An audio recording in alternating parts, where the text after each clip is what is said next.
how to change Roblox install location. So that is what I'm going to show you guys in this super quick and easy tutorial.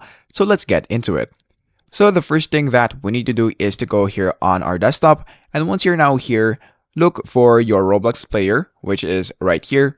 And then in this part, what we're going to do next is to right click on that. And then in this part, what we're going to do next is to click open file location. In this part, you will now be able to see where your Roblox is located.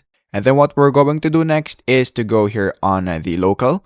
And then what we're going to do is to look for the Roblox file. So what we're going to do next is to right click on it again and then click the cut option, which is right here.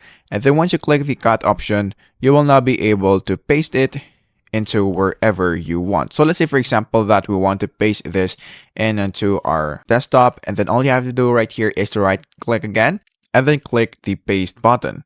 And then once you do that, as you can see, my folder is currently unused, so I won't be able to move it as of now. But if you do that, yours should work. So that is basically it. That is how easy it is. Once again, that is how to change Roblox install location.